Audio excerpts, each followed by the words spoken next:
Bismillahirrahmanirrahim. Assalamualaikum warahmatullahi wabarakatuh. Waalaikumsalam warahmatullahi wabarakatuh. Alhamdulillahirabbil alamin wassalatu wassalamu ala asrofil anbiya'i wal mursalin wa ala alihi wa sahbihi ajmain. Amma ba'd. Yang terhormat Ibu Kepala Sekolah SD 3 Poncowati, yang kami hormati Ibu narasumber, yang kami hormati Bapak Ibu guru semuanya sebagai peserta aksi nyata di siang hari ini. Puji syukur marilah kita panjatkan kepada Allah Subhanahu wa taala yang telah memberikan kita nikmat iman, nikmat Islam, nikmat sehat, juga nikmat sempat, sehingga kita di sini bisa berkumpul dalam rangka mencari ilmu dari ibu narasumber yang luar biasa ini, dan semoga kita mendapatkan ilmu yang banyak dari pemaparan materinya nanti. Shalawat dan salam semoga terlimpah curah kepada Habibana wa Nabiyana Muhammad sallallahu alaihi wasallam yang telah membawa kita dari alam kegelapan menuju alam terang benderang, yaitu agama Islam. Bapak Ibu semuanya, alhamdulillah hari ini sebagai pembawa acara izinkan saya untuk membacakan susunan acara terlebih dahulu. Yang pertama adalah pembukaan, yang kedua adalah sambutan dari kepala sekolah, yang ketiga adalah pemaparan materi aksi nyata yang berjudul diseminasi budaya positif, dan yang keempat adalah penutup.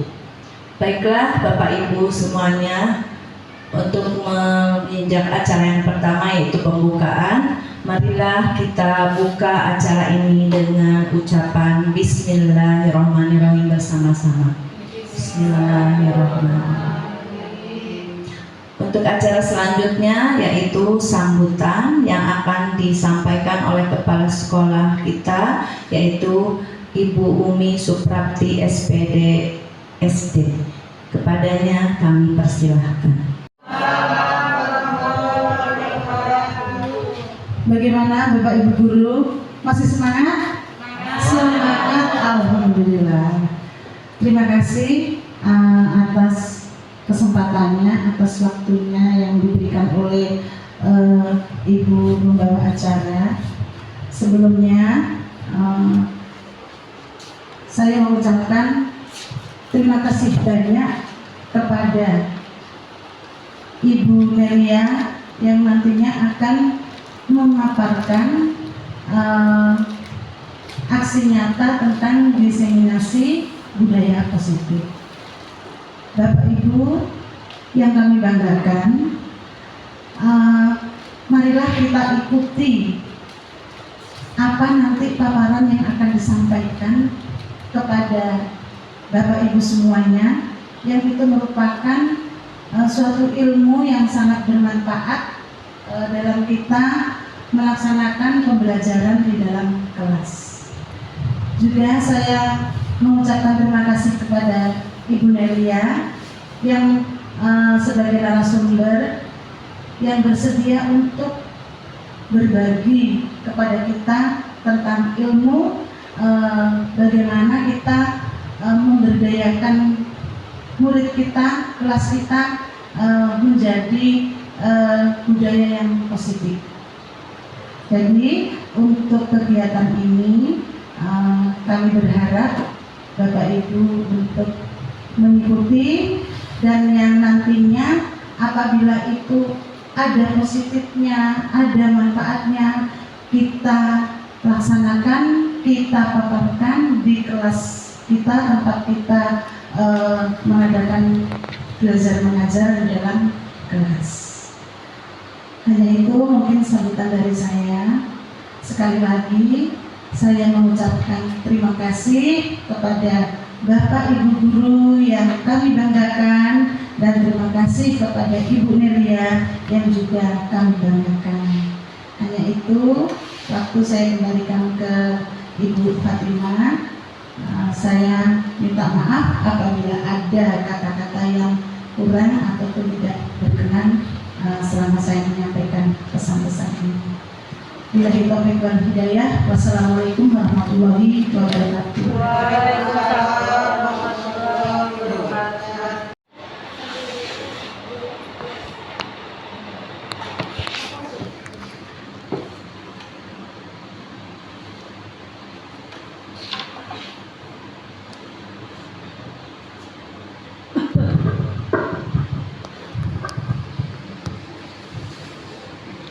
Baik, terima kasih Ibu Fatimah atas waktunya yang diberikan kepada saya.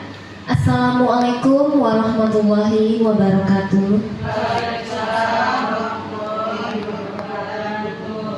Sebelum saya menyampaikan diseminasi budaya positif, saya ingin mengucapkan terima kasih kepada Ibu Kepala Sekolah dan Bapak Ibu Guru yang sudah mendukung kegiatan saya sehingga kegiatan saya dapat terlaksana pada hari ini.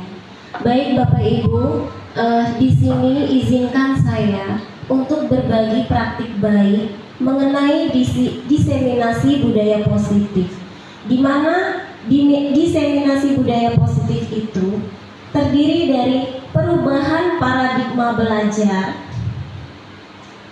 ada juga disiplin positif, motivasi perilaku manusia, kebutuhan dasar, posisi kontrol restitusi, keyakinan kelas dan segitiga restitusi.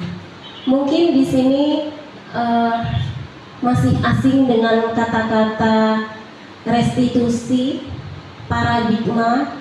Nanti kita akan bahas satu persatu.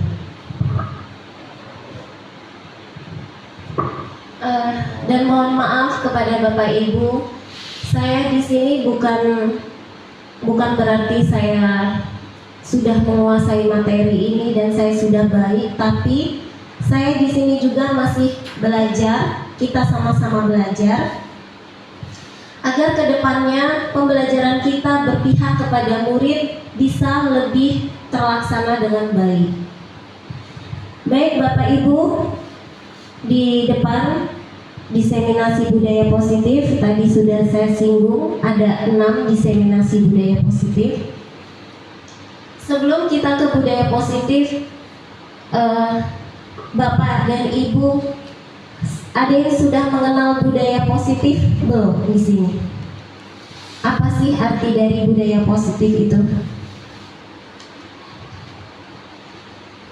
Budaya positif ini sebenarnya sudah sering kita laksanakan di sekolah, seperti saat kita menyambut peserta didik kita dengan salam dan kita mengucapkan salam, itu merupakan budaya positif di sekolah kita. Dan masih banyak lagi contoh-contoh budaya positif yang sudah kita terapkan di sekolah kita.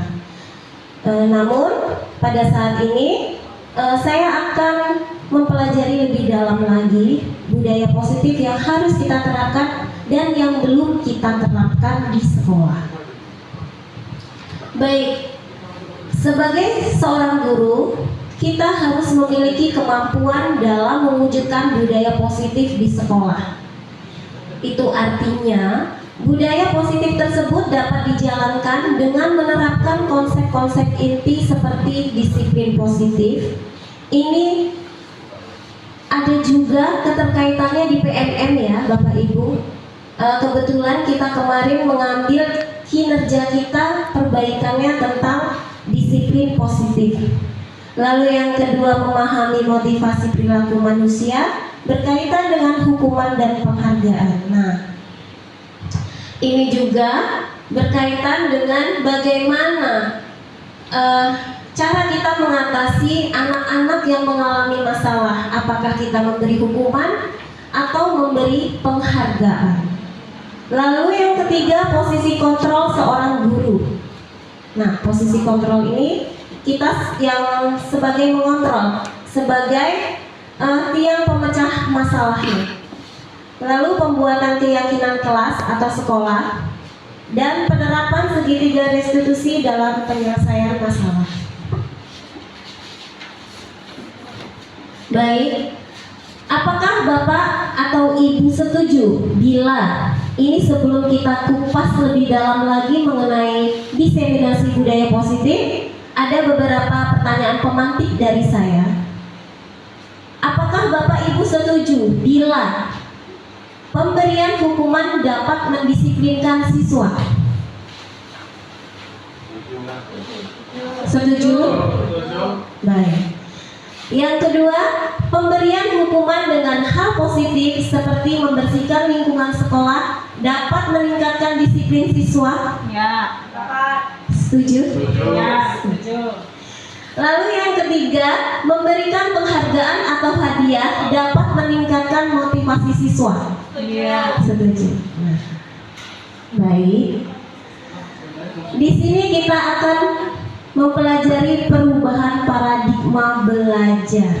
Jadi, setuju dan tidak setujunya itu dari kontrol diri kita sendiri sebenarnya, bukan dari peserta didik. Kita terkadang lupa hanya dengan peserta didik, atau kita lupa dampak dari hukuman, penghargaan, restitusi itu dampaknya seperti apa nantinya bagi murid kita. Di sini saya ada gambaran, ada A dan B, Anda dan teman Anda. Sobeklah secari kertas kecil. Ini ilusi Bapak Ibu. Saya minta Bapak Ibu sedikit menghayal. Tuliskan benda atau sesuatu yang sangat berharga untuk Anda. Letakkan di salah satu tangan Anda dan genggam benda atau sesuatu yang berharga tersebut dengan segala daya Anda. Buatlah sebuah kepalan. Teman Anda yang B akan mencoba dengan sekuat tenaga dengan berbagai cara. Itu posisi kontrol Ibu akan melepaskan atau akan tetap digenggam. Nah, itu bisa, teman B bisa membujuk, mengancam, menghardik, merayu, atau bahkan menyuap kepalan tangan kita ini tadi. Apa saja agar dapat membuka kepalan tangan kita. Di sini siapa kira-kira Bapak Ibu yang mempunyai kendali? Diri kita sendiri. Iya, benar sekali. Yang mempunyai kendali kontrol itu adalah diri kita sendiri. Apakah diri kita bisa dirayu? Apakah diri kita bisa disuap? Atau kita bisa melepaskan genggaman tangan kita itu dengan cara dibujuk? Kalau posisi itu ada pada Bapak Ibu, apa yang akan Bapak Ibu lakukan? Pasti kita akan melepaskan genggaman ini atas kontrol diri kita sendiri, bukan dari rayuan teman, bukan dari hukuman, bukan pula dari penghargaan. Oke. Untuk selanjutnya, ini adalah miskonsepsi tentang makna kontrol. Bagaimana ilusi kita sebagai guru mengontrol murid kita. Ini berdampak untuk mental dan budi pekerti anak-anak kita, Bapak Ibu, untuk kedepannya. Maka kita sebagai guru ini punya peran sangat penting dalam menciptakan budi pekerti, akhlak, adab anak seorang anak. Itu adalah tugas kita sebagai seorang guru. Di sini ada ilusi guru mengontrol murid. Ketika tidak dapat memaksa murid untuk berbuat sesuatu jikalau murid tersebut memilih untuk tidak melakukannya.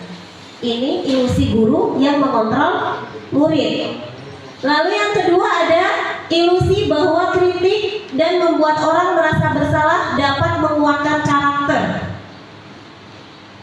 Ini contohnya, murid menuju pada identitas gagal. Mereka belajar untuk merasa buruk tentang diri mereka. Misal kalau dalam kelas kita sering, tolong nak jangan berisik, kasihan loh Bu Nelia ini, cepat tua nanti Bu Nelia. Memang dalam penyampaiannya lembut, tapi itu bisa merusak pikiran anak-anak, bahkan mental anak-anak. Mereka merasa gagal, mereka merasa rendah diri. Lalu yang kedua, ilusi bahwa semua penguatan positif efektif dan bermanfaat. Dalam jangka waktu tertentu, kemungkinan murid tersebut akan menyadarinya dan mencoba untuk menolak bujukan kita, atau bisa jadi murid tersebut menjadi tergantung pada pendapatan sang guru untuk berusaha. Ini kalau kita, ilusinya kita sebagai guru selalu sebagai pengontrol, memberi kekuatan. Jadi anak-anak itu lemah, mereka tidak punya pendapat untuk menyelesaikan masalah. Contohnya, ketika anak-anak tidak memakai sepatu saat berangkat sekolah, tapi memakai sendal. Kalau kita tegurnya seperti ini, kenapa kamu nggak pakai sepatu? Besok kamu harus pakai sepatu karena pakai sepatu itu aman untuk kamu agar tidak blablabla. Jadi anak itu justru tidak berpikir kesalahan dia apa, lalu tindakan besok itu apa yang akan dilakukan. Anak-anak tidak berpikir. Tapi kalau kita tanyakan menggunakan segitiga restitusi, kita tanyakan terlebih dahulu alasannya kenapa, menstabilkan identitas statusnya kita, lalu kita beri validasi tindakan yang salah. Seperti Bu Nelia juga pernah melakukan hal itu, tapi karena hal itu tidak baik, maka tidak boleh dilakukan lagi. Untuk itu, apa yang harus kamu lakukan? Nah, posisi kontrol kita seharusnya seperti itu. Kita tanyakan, kalau sudah seperti itu, besok apa yang harus dilakukan? Pasti anak jawabnya, Bu, karena sepatu saya dicuci lah, atau belum kering lah, gitu kan. Nanti anak itu pasti punya solusi atas masalah yang ditimbulkan. Baik Bu, saya besok tidak akan main-main sehingga sepatu saya kotor lalu dicuci saat masih efektif sekolah, seperti itu. Jadi anak-anak timbul oh saya harus seperti ini. Mereka menemukan solusinya sendiri, bukan dari kita tapi dari anak. Baik, selanjutnya ini perubahan paradigma stimulus respon teori kontrol. Bagaimana seseorang bisa berubah dari paradigma stimulus respon kepada pendekatan teori kontrol. Nah, ini yang akan kita terapkan. Bila kita ingin membuat kemajuan, ubahlah sikap atau perilaku Anda. Namun, bila cara-cara utama kita, maka kita perlu ubahlah dunia tentang manusia. Ubahlah paradigma Anda, skema pemahaman dan penjelasan tentang bagaimana Anda berpikir aspek-aspek tertentu secara realitas. Jadi kita sebagai seorang guru bukan mengontrol lagi, tapi anak-anak yang dapat, kita hanya menuntun anak-anak yang mencari solusinya. Kalau anak-anak kesulitan mencari solusinya, bisa kita tuntun dan bisa kita dampingi. Tapi jangan lupa kita tanyakan kepada anaknya terlebih dahulu, gimana solusinya untuk besok tidak diulangi lagi, seperti itu. Di sini ada stimulus respon dan teori kontrol, di mana stimulus respon itu kita berpikir realitas kebutuhan kita sama. Padahal realitas kebutuhan kita itu berbeda. Semua orang melihat hal yang sama. Kalau saya mah gini, kamu gini. Padahal setiap orang memiliki gambaran berbeda. Nah, disinilah peran kita dalam menyelesaikan masalah. Itu tidak bisa sama halnya dengan masalah kita di ruang kerja. Masalah saya seperti ini belum tentu bisa sama penyelesaiannya masalahnya seperti yang ibu-ibu rasakan. Lalu yang ketiga, kita mencoba mengubah orang agar berpandangan sama dengan kita. Nah, ini salah juga. Kita berusaha memahami pandangan orang lain tentang dunia. Karena kalau hanya tentang kita tidak tahu pemikiran orang lain itu seperti apa. Seperti itu. Lalu yang keempat, perilaku buruk dilihat sebagai suatu kesalahan. Nih, kita sering melakukan kalau anak-anak. Kemarin ini kejadian nyata yang saya alami. Anak-anak lari-lari, Bu. Mereka lompat dari jendela. Itu kan kalau menurut saya salah. Tapi setelah saya tanyakan, kamu kenapa masuk lewat jendela?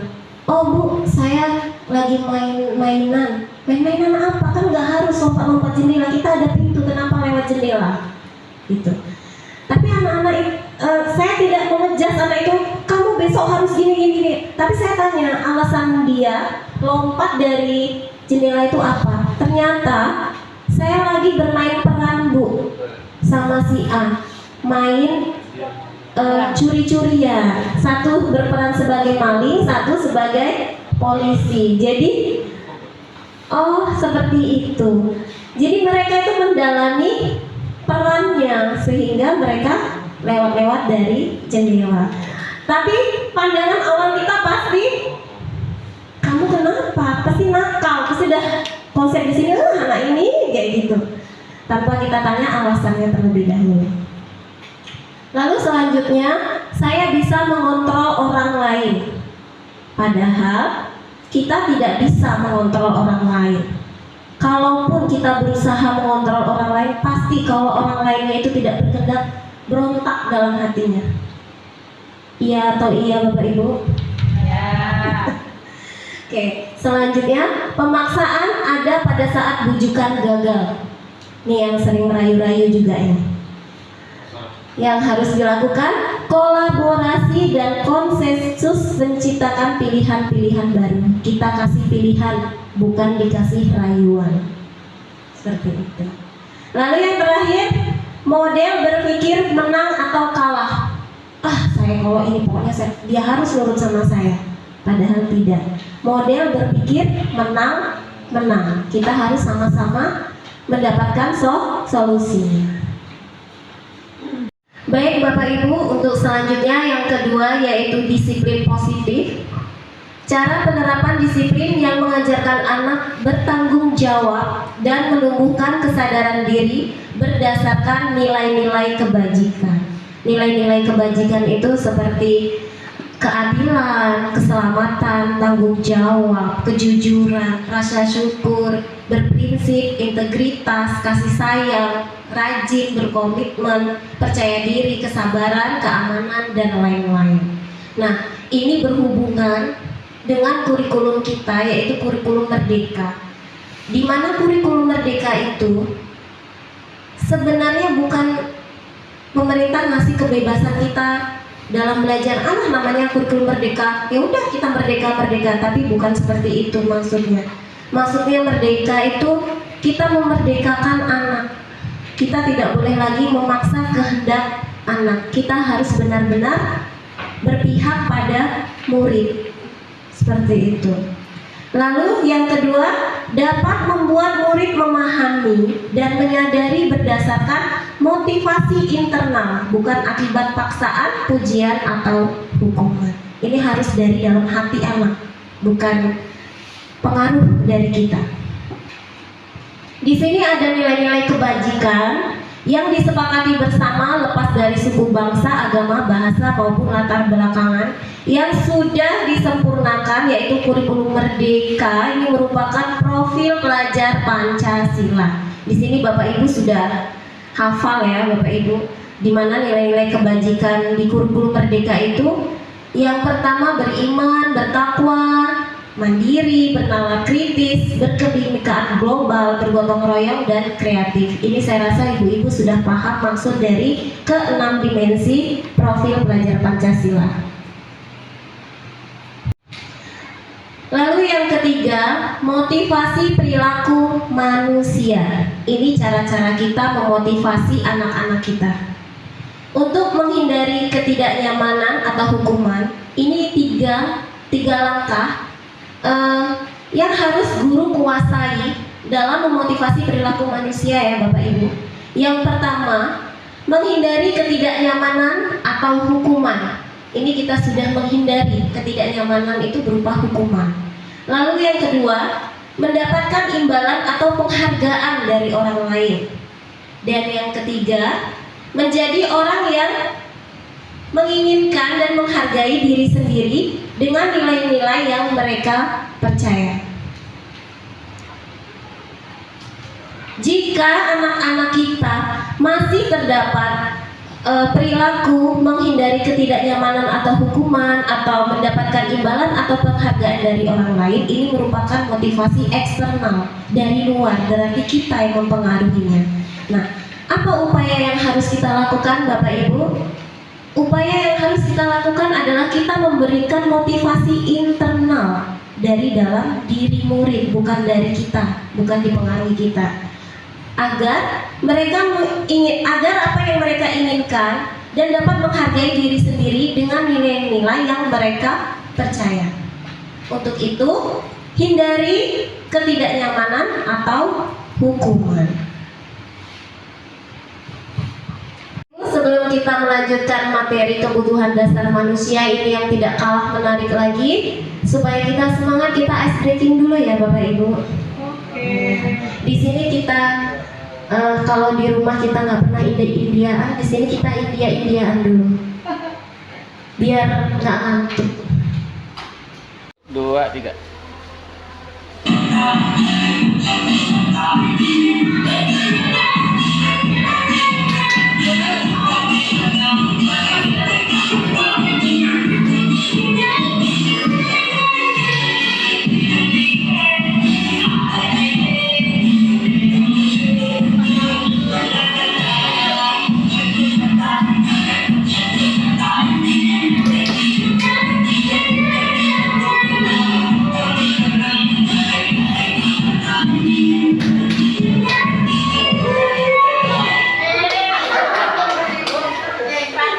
Baik, sekarang kita yang keempat, yaitu kebutuhan dasar manusia. Di sini ada 5 kebutuhan dasar manusia yang harus kita ketahui. Yang pertama, kebutuhan akan bertahan hidup, kasih sayang dan rasa terima kasih, lalu penguasaan, kebebasan, dan kesenangan. Maksud dari kelima kebutuhan dasar tersebut adalah kebutuhan untuk bertahan hidup ini meliputi kebutuhan akan makanan, air, tempat tinggal, pakaian, dan keamanan. Kita juga harus mengetahui kebutuhan dasar anak-anak kita ya Bapak Ibu ya. Lalu selanjutnya kebutuhan kasih sayang dan rasa diterima. Kebutuhan ini meliputi kebutuhan akan rasa cinta. Seringkali murid-murid kita di sekolah ini peran dalam keluarga itu kurang. Nah, kita sebagai seorang guru kita harus mengetahui siapa kira-kira yang belum terpenuhi akan kebutuhan kasih sayang. Maka diperlukan untuk kita sebagai seorang guru, kita harus mendiagnosa peserta didik kita agar kita dapat memahami apa kebutuhan dasar yang diperlukan oleh anak-anak didik kita. Lalu yang ketiga, kebutuhan kebebasan. Kebutuhan ini meliputi kebutuhan akan pilihan dan kontrol atas kehidupan sehari-harinya di diri mereka sendiri. Yang keempat, kebutuhan kesenangan. Kebutuhan ini meliputi kebutuhan akan pengalaman yang menyenangkan dan memuaskan. Lalu yang kelima, kebutuhan penguasaan. Kebutuhan ini meliputi kebutuhan akan rasa berdaya, mampu dan berpengaruh. Di sini adalah beberapa contoh peran kita bagaimana seorang guru berpenggerak dapat memenuhi kebutuhan dasar manusia di sekolah. Yang pertama, kebutuhan untuk bertahan hidup. Apa yang bisa kita lakukan untuk murid kita agar kebutuhan untuk bertahan hidup itu bisa terpenuhi? Kita memastikan murid memiliki tempat tinggal yang aman dan nyaman serta memberikan bimbingan kepada murid yang mengalami kesulitan ekonomi. Kita juga harus paham ya Bapak Ibu, anak-anak kita yang sekiranya finansialnya kurang dalam keluarga. Lalu yang kedua, kebutuhan kasih sayang dan rasa terima. Ini hal yang dapat kita lakukan adalah menciptakan suasana kelas yang hangat dan penuh kasih sayang. Jadi di dalam kelas ini kebutuhan murid kita di rumah sudah tidak terpenuhi akan kasih sayang dan rasa diterima. Jangan sampai di kelas ini kita terapkan seperti yang mereka rasakan di rumah. Jadi kita bisa menciptakan suasana kelas yang hangat dan penuh kasih sayang. Sesuai dengan visi kita yang kemarin, menciptakan suasana kelas yang aman dan nyaman ya Bapak Ibu ya, agar tercipta peserta didik kita berakhlak dan berprestasi. Lalu kebutuhan yang ketiga itu kebutuhan kebebasan. sebagai seorang guru, maka kita dapat memberikan kesempatan kepada murid untuk mengambil keputusan, memberikan pilihan kepada murid dalam pembelajaran, serta mendorong murid untuk mengekspresikan diri, bukan paksaan tapi dari motivasi internalnya, bukan motivasi eksternalnya. Lalu yang keempat, kebutuhan kesenangan. Guru dapat menyelipkan unsur-unsur menyenangkan dalam pembelajaran.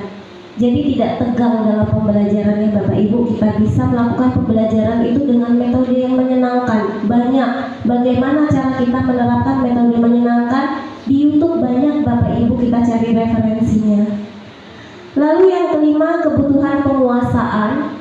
Guru dapat memberikan tantangan yang sesuai dengan kemampuan murid, memberikan umpan balik yang konstruktif, serta mendorong murid untuk memecahkan masalah sendiri.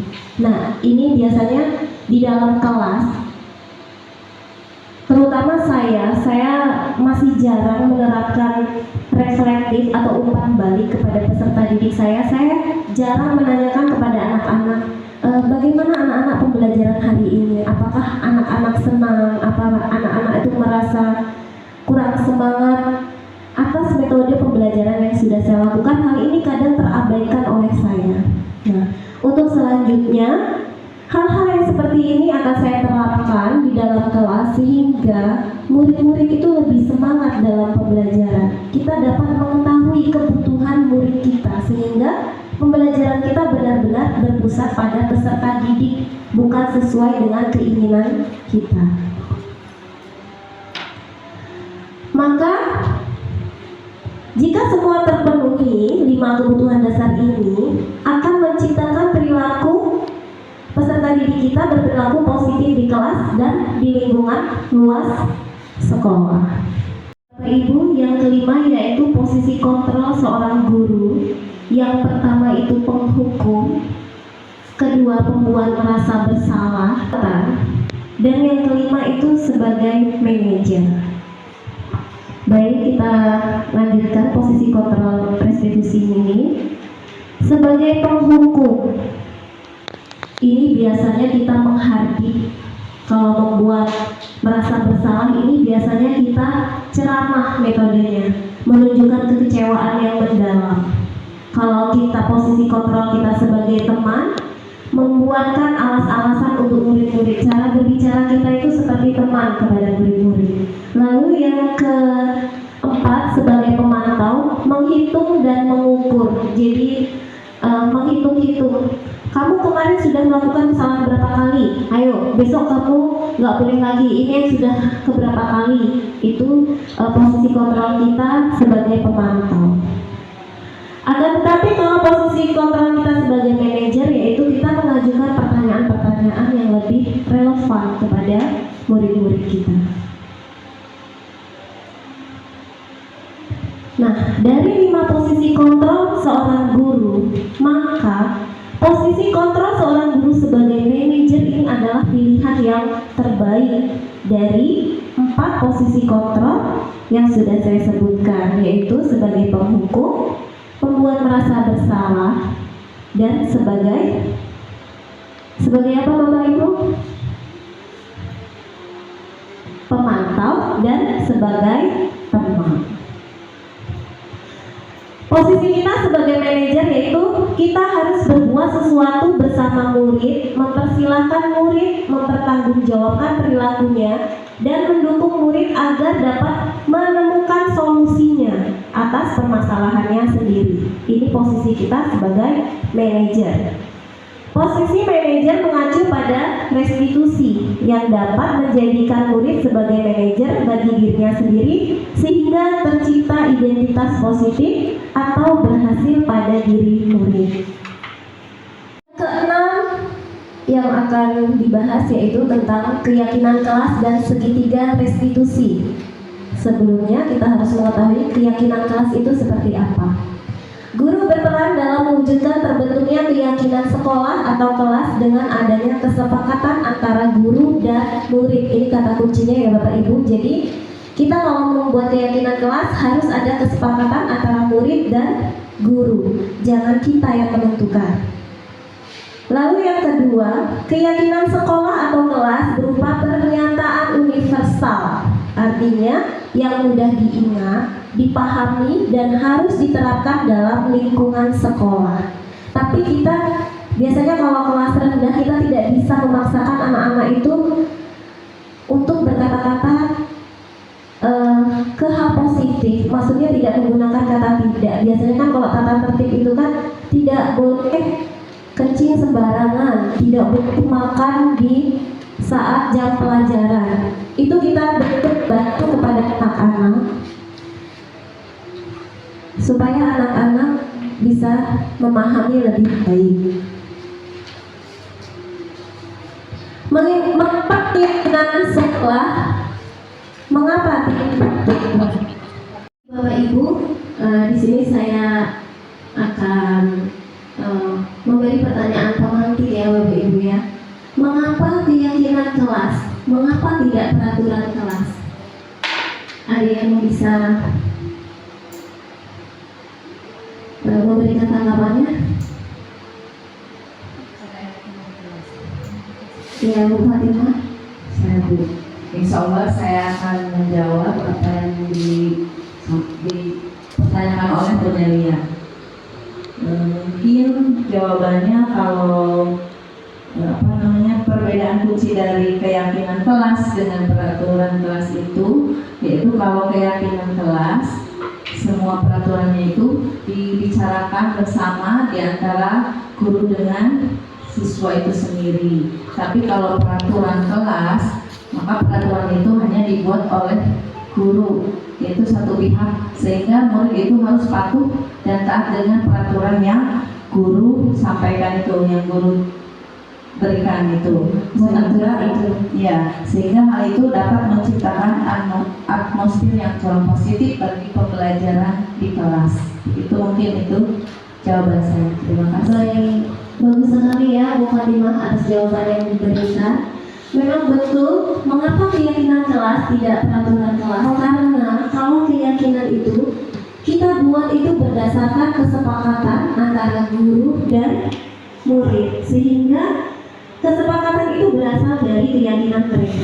Tapi kalau peraturan itu yang membuat guru, seolah-olah murid itu mematuhi apa yang dibuat oleh guru.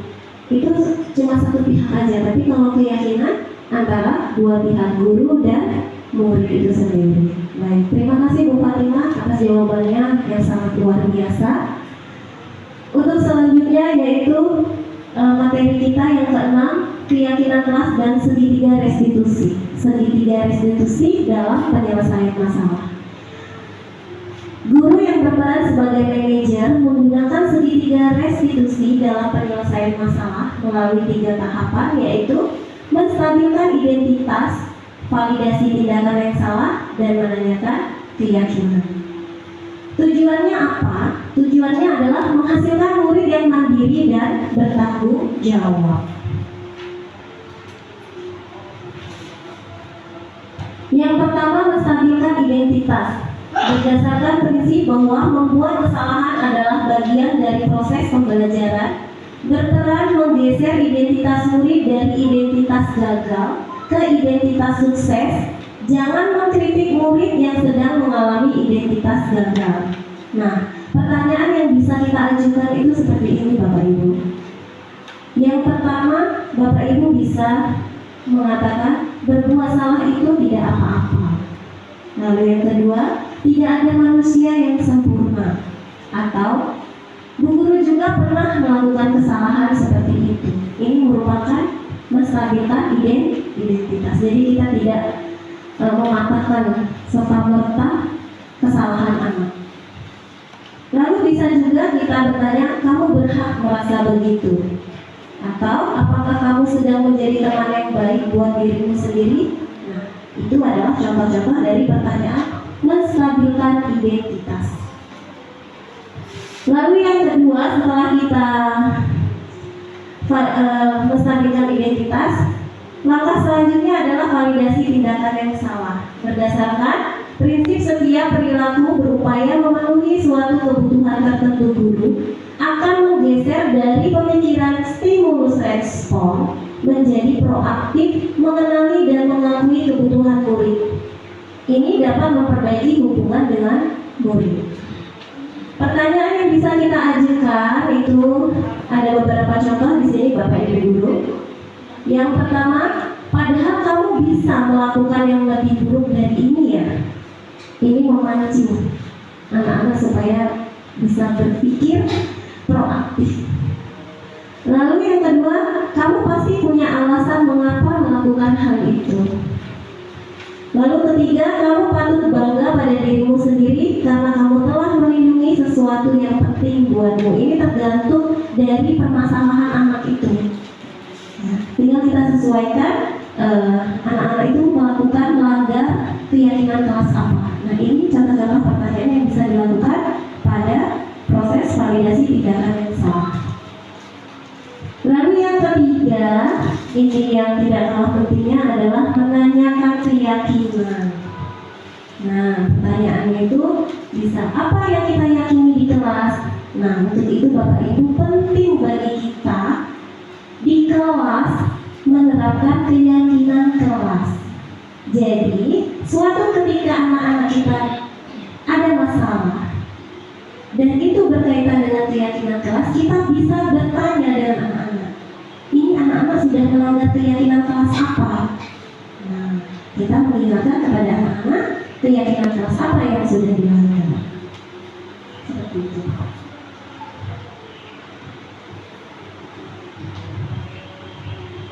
Di sini restitusi itu adalah sebuah cara menanamkan pada murid dengan menciptakan kondisi bagi murid untuk memperbaiki kesalahan mereka, sehingga mereka bisa kembali pada kelompok mereka dengan karakter yang lebih kuat, tidak merasa bersalah anak-anak kita. Biasanya kalau sudah dipanggil, dia merasa down, merasa kesalahan dia itu adalah hal yang terburuk dalam kehidupannya. Tapi dengan menggunakan sendiri restitusi, dengan kita bimbing, dengan kita berikan arahan dalam menyelesaikan solusi dari masalah anak tersebut, insya Allah anak-anak bisa kembali dengan karakter yang lebih kuat lagi. Nah, jadi dari diseminasi budaya positif ini banyak sekali yang bisa kita pelajari ya Bapak Ibu, terutama untuk memerdekakan anak-anak kita di dalam kelas maupun sekolah. Di sini kalau saya perhatikan masih sedikit dari kita yang sudah menerapkan keyakinan kelas. Saya berharap dengan adanya diseminasi budaya positif ini untuk kedepannya kita bisa menerapkan keyakinan kelas, karena ini juga berhubungan dengan kinerja kita di PNM, disiplin positif, di mana disiplin positif itu salah satu yang harus kita terapkan adalah keyakinan kelas, kesepakatan kelas. Jadi sebelum kita memulai pelajaran, berbeda dengan kurikulum merdeka, kurikulum 13 ya Bapak Ibu, kalau kurikulum 13 kita biasanya memberikan persepsi.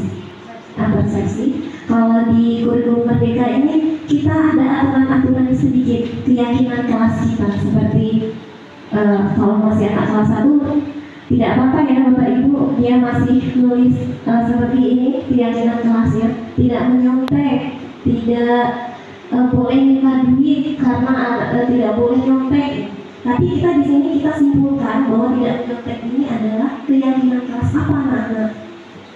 Ini merupakan jujur. Lalu kalau meminjam penghapus temannya itu harus dikembalikan. Berarti keyakinan kelas apa anak-anak yang harus anak tanamkan? Bertanggung jawab. Nah, setelah terbentuknya keyakinan kelas ini, bentuk tanggung jawab anak-anak apa? Bentuk tanggung jawabnya adalah melaksanakan keyakinan kelas. Bapak Ibu bisa di dalam kelas menerapkan selama pembelajaran Ibu tidak boleh ngobrol, tidak boleh makan. Nah, sudah Bapak Ibu tulis di RPP, itu bisa kita terapkan ke anak-anak. Ayo, keyakinan kita tadi apa? Tidak boleh berisik, mendengarkan saat Ibu berbicara, mendengarkan pendapat teman, seperti itu. Insya Allah anak-anak waktu kelas 1, 2, 3 kalau sudah kita terapkan keyakinan kelas, mereka bisa memahami. Sebelumnya kita beri pemahaman terlebih dahulu apa itu keyakinan kelas ya Bapak Ibu, bukan lagi peraturan kelas tapi keyakinan kelas yang harus disepakati antara siswa dan guru. Nah, dalam FPP kita juga sudah bisa kita pakai. Kalau anak-anak berisik di tengah-tengah bisa kita ingatkan, ayo anak-anak kesepakatan kita apa? Nah, seperti itu anak-anak harus bertanggung jawab, tidak boleh berisik. Itu kita harus saling menghargai.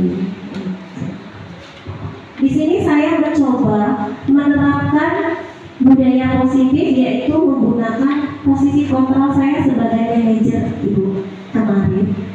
Nah, di sini ada salah satu murid, dia makan saat pelajaran. Padahal di sini keyakinan kelasnya sudah saya buat tidak boleh makan dan minum saat pembelajaran berlangsung. Tapi namanya anak-anak habis istirahat, makanannya belum habis.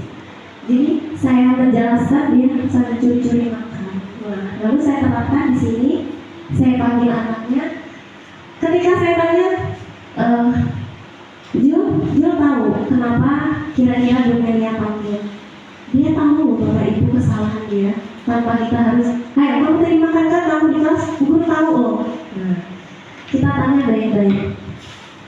Kira-kira apa yang sudah kamu lakukan?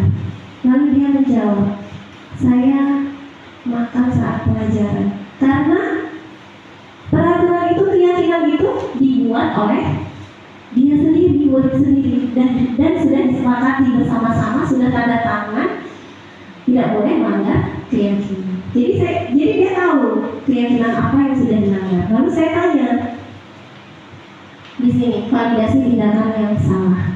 Saya tanya, mengapa Zul melakukan hal itu? Saya tidak sarapan dari rumah, berarti itu alasannya. Lalu kalau tidak sarapan dari rumah, agar Jul tidak mengulanginya lagi, apa yang harus Jul kita lakukan? Nah, itu saya memberikan tuntunan, solusinya dia itu seperti apa sebelum saya memberi solusi. Biasanya kan kita, makanya kamu tuh kalau sekolah itu sarapan dulu, makan, minum, biasanya kita gitu. Nah, baik Jul, Bu Guru nggak akan marah. Tapi apa yang harus Jul perbaiki dari kesalahan ini? Saya besok lebih pagi Bu bangunnya, saya tadi kesiangan nggak sempat makan. Nah, jadi kita ketemu solusinya. Jadi kita sebagai manajer kita harus bisa mengontrol, ya, mengontrol disposisi kita. Lalu selanjutnya, nah ini tadi gunanya keyakinan kelas. Ketika dia melanggar kesalahannya, kita tanyakan kepada anak. Zulfikar tahu keyakinan kelas kita apa? Nanti dia sebutkan keyakinan kelasnya itu saling menghargai, jujur, sopan, santun, disiplin.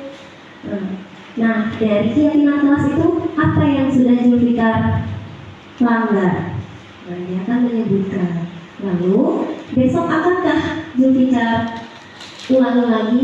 Tidak Bu, besok saya berubah. Mulai kapan? Mulai besok.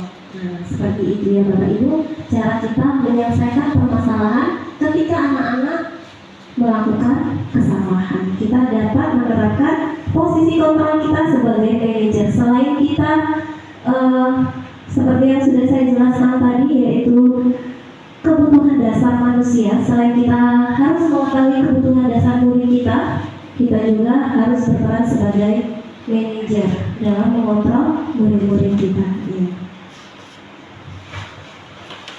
Baik Bapak Ibu, demikian diseminasi budaya positif yang bisa saya sampaikan. Mudah-mudahan apa yang sudah saya sampaikan dapat bermanfaat dan bisa kita terapkan mulai saat ini ya Bapak Ibu ya. Kita lakukan perubahan-perubahan dari hal kecil. Dari hal-hal kecil itulah akan terbentuknya hal-hal yang lebih besar lagi. Kalau tidak dimulai dari sekarang, kapan lagi, dan kalau bukan kita, siapa lagi? Demikian dari saya. Sebelum saya tutup, yang sudah saya sampaikan, jika ada yang ingin berbagi pengalaman pengalaman sharing mengenai kondisi kelas kita masing-masing, boleh, atau ada yang ingin bertanya, saya persilakan. Saya boleh. Baik, Bu Sam. Assalamualaikum warahmatullahi wabarakatuh.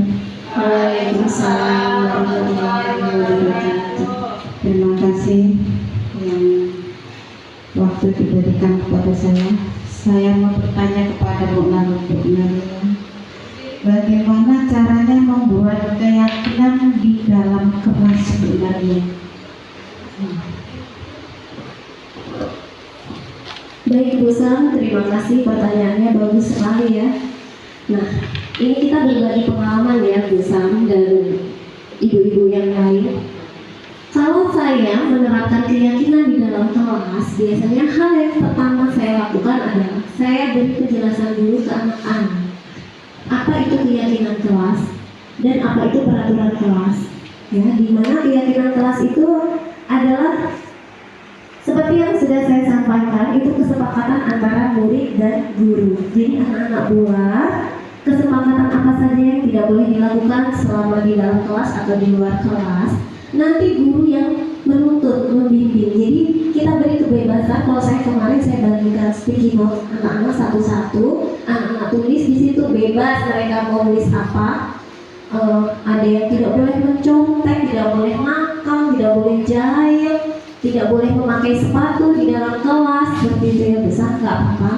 Nanti di sini setelah anak-anak menempel semua di sini kita baca, sekiranya yang sama pendapatnya bisa kita perkecil lagi, bisa kita singkat lagi, dan bisa kita tuntun anak-anak itu dalam membuat keyakinan itu menggunakan kata-kata yang positif. Karena mungkin beda ya Bapak Ibu, jika anak-anaknya sudah berada di kelas 4, 5, dan 6 mungkin sudah mengenal kata-kata yang positif. Tapi kalau di kelas 1, 2, 3 saya rasa masih belum bisa. Anak-anak kita harus saling menghargai gitu.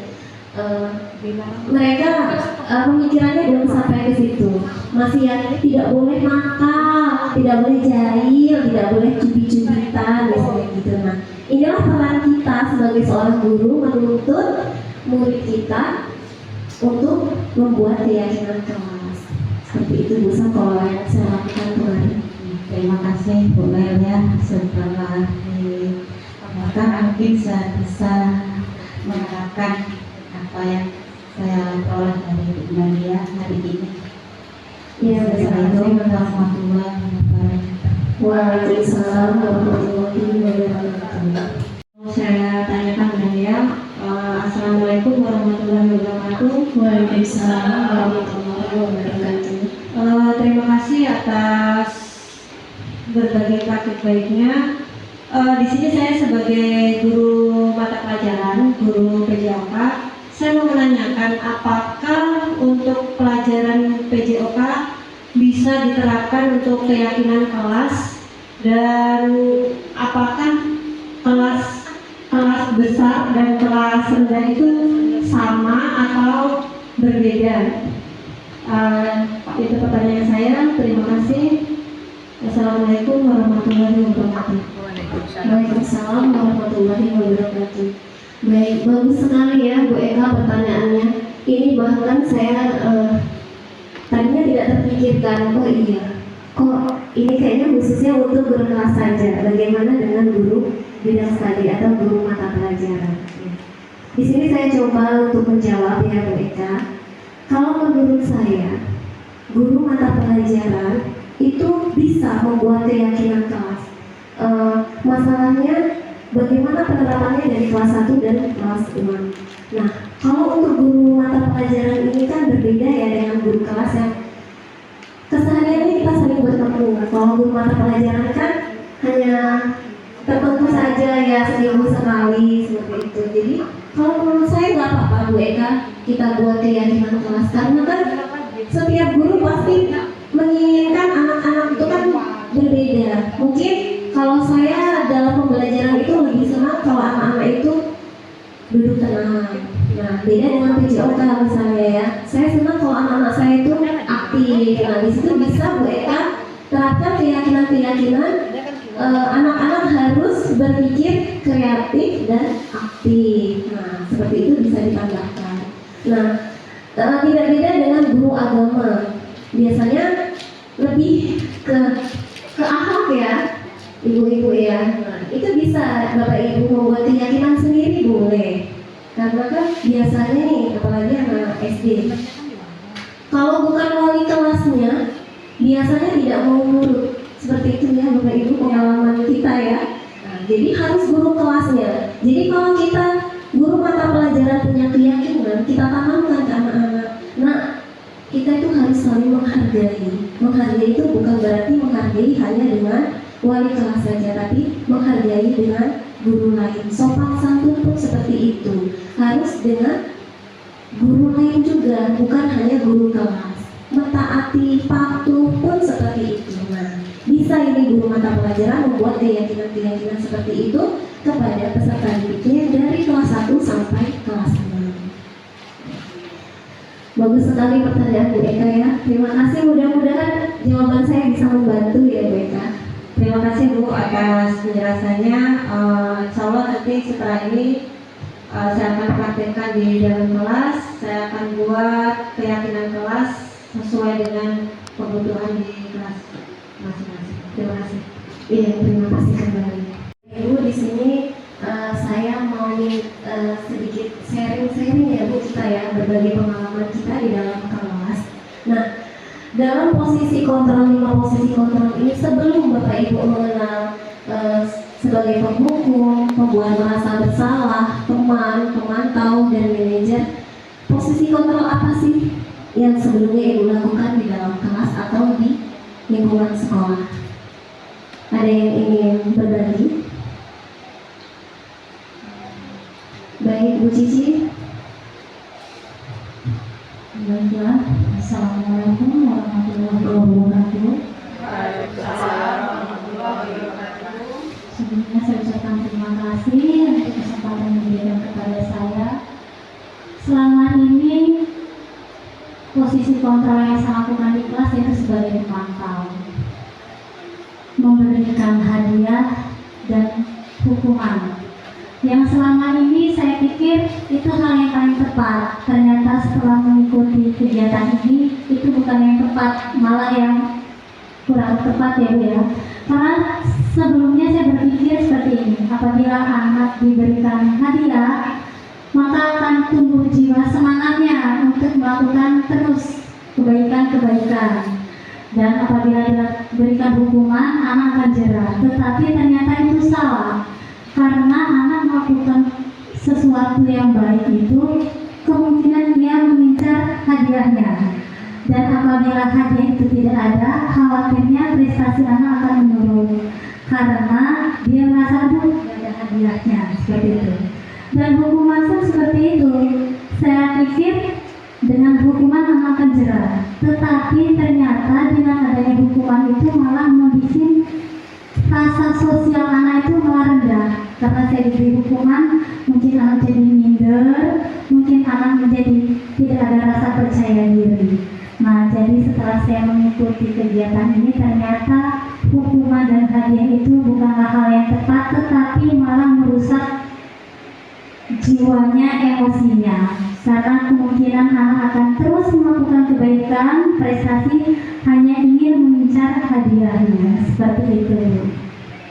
Baik Bu Cici, luar biasa sekali pengalamannya ya Bu Cici ya. Mudah-mudahan setelah adanya diseminasi budaya positif tentang 5 posisi kontrol kita sebagai seorang guru, peran kita sebagai manajer harus kita terapkan ya Bapak Ibu. Mungkin sekali 2 kali kita kayaknya merasa canggung, tapi kalau hal ini kita biasakan, kita lakukan, maka ini akan terbiasa, sudah tertanam di dalam diri kita ya Bapak Ibu ya.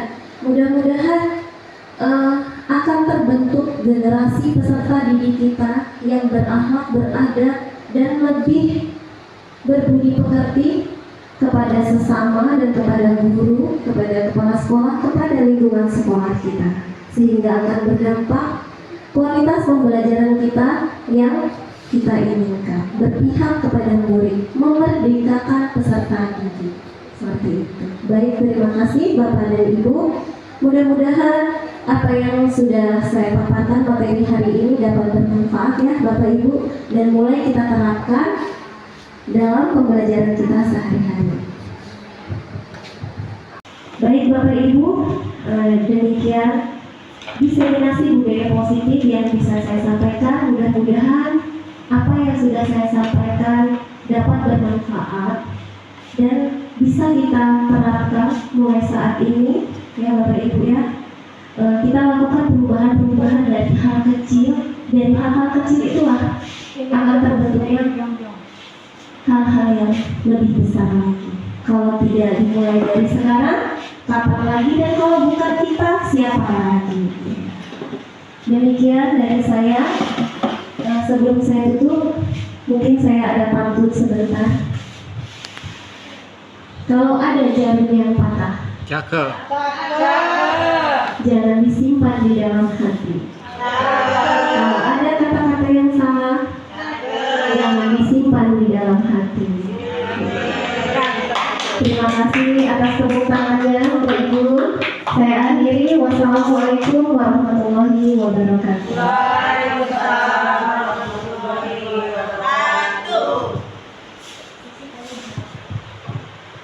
Alhamdulillah, terima kasih kepada Bu Nelia yang telah memaparkan materi secara jelas dan gamblang sehingga kita bisa mendapatkan ilmu yang banyak dari pemaparan tersebut.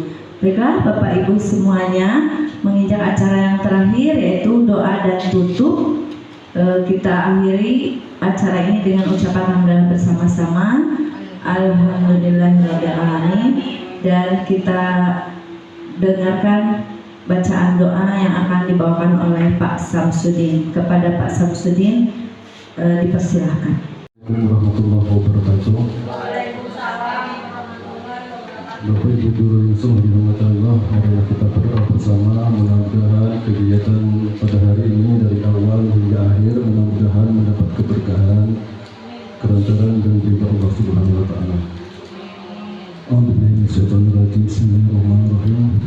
Allahumma shalli ala sayyidina Muhammad wa ala ali sayyidina Muhammad sayyidil awwalina wal akhirin aqul salawatu rasulillahi alhamdulillahi rabbil alamin hamdan syakirin hamdan na'am hamdan yu'afihi ni'mal kafil majidah ya rabbana lakal hamdu kama yanbaghi li jalali wajhika wa a'udhu bismika rabbana ighfir lana dhunubana wa li walidayya warhamhuma kama rabbayani shaghira.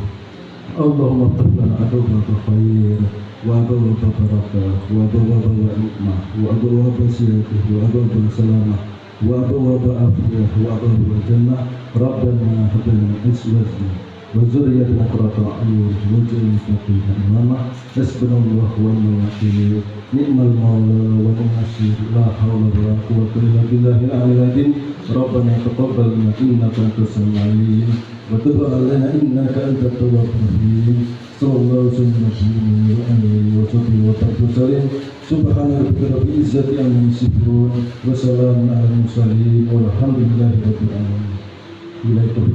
Assalamualaikum warahmatullahi wabarakatuh. Waalaikumsalam warahmatullahi wabarakatuh.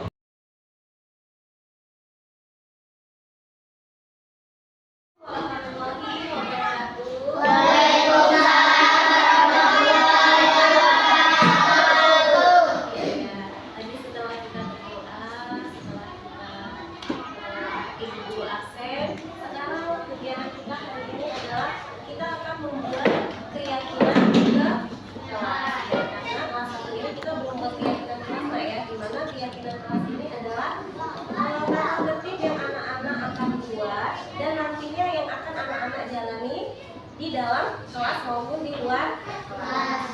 Nanti Ibu bagikan kertas sticky note ini, Ibu bagi satu-satu. Nanti di sini anak-anak tulis keyakinan kelas. Apa itu keyakinan kelas anak-anak? Belum pada tahu ya keyakinan kelas itu apa? Iya, keyakinan kelas itu tuh sama halnya dengan peraturan. Kenapa sih Bu? Tidak peraturan aja, tidak peraturan kelas aja. Kalau peraturan itu yang membuat Bu Nelia. Sedangkan kalau keyakinan itu kesepakatan kita bersama. Iya. Nanti kita ambil poin-poin mana yang akan kita sepakati untuk kita jadikan keyakinan kelas 1.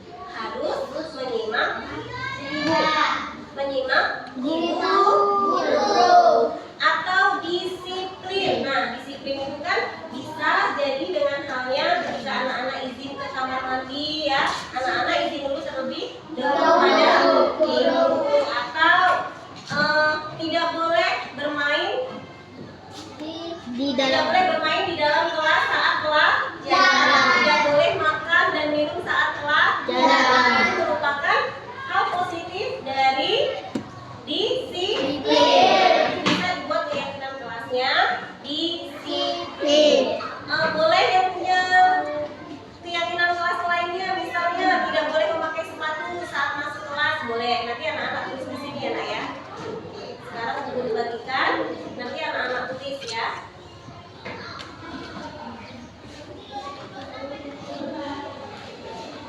Udah Bang, pakai ini. Di sini ya, sampai sini ya. Kira-kira peraturan apa aja yang mau ditulis di sini ya, nanti kita sepakati ya.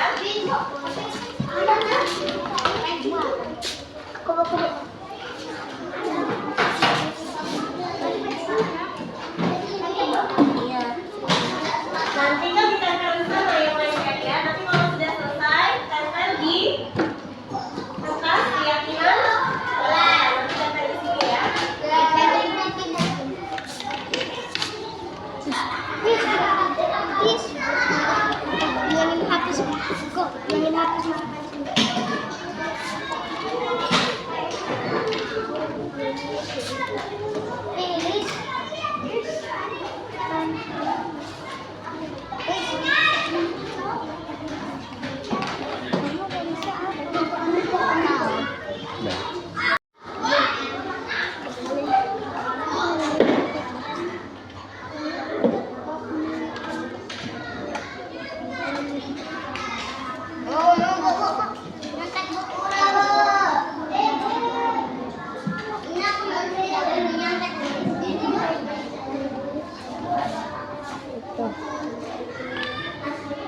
Yang menuliskan keyakinan kelas, anak-anak bisa menempelkannya di papan keyakinan kelas kita ini.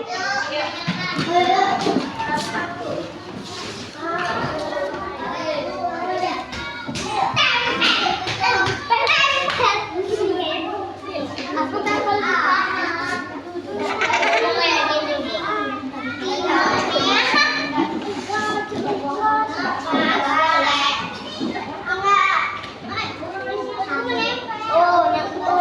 Udah nanti ibu yang rapihin, anak-anak nempel aja.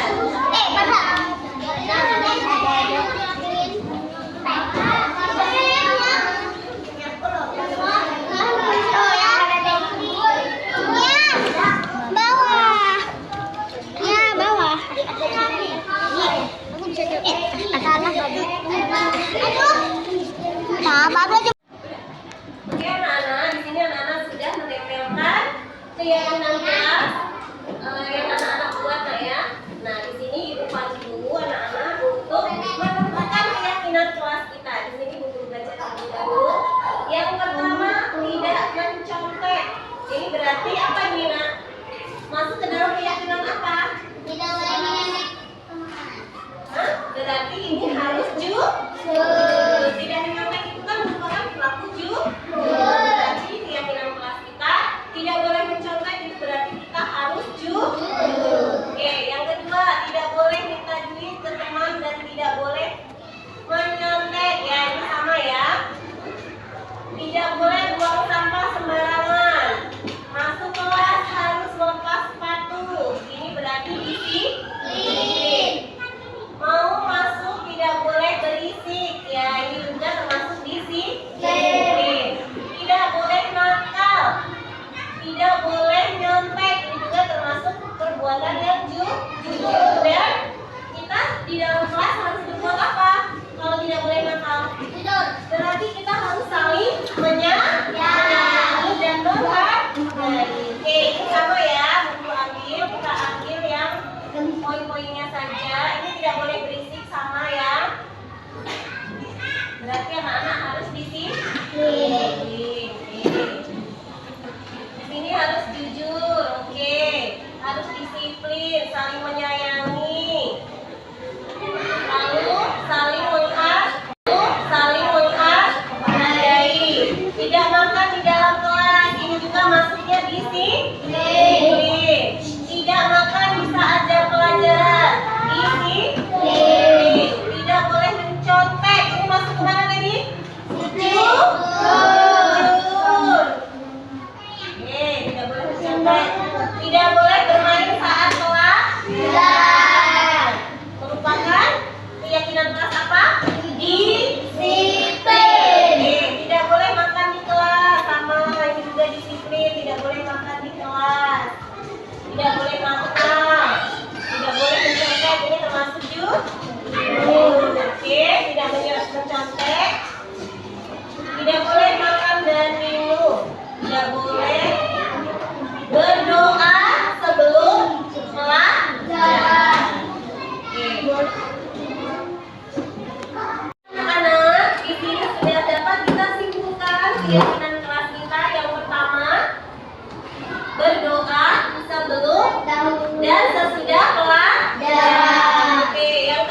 hati anak-anak, ya kan? Ini dari hati anak-anak apa dari paksaan bu guru? Dari hati. Jadi kalau asalnya dari hati, dari keyakinan anak-anak, maka keyakinan kelas kita harus bisa dilaksanakan atau dilaksanakan. Oke, mana setelah kita buat keyakinan kelas, di sini bu guru ada untuk tanda tangan anak-anak, di mana ini adalah tanda anak-anak sudah membuat keyakinan. Oke, boleh dari absen yang pertama untuk tanda tangan ini. Dilanjutkan absen berikutnya ya.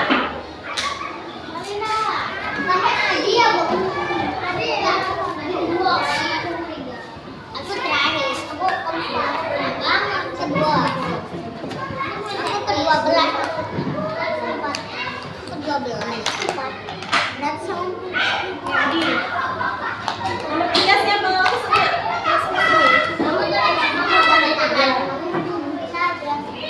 Ayo Topan.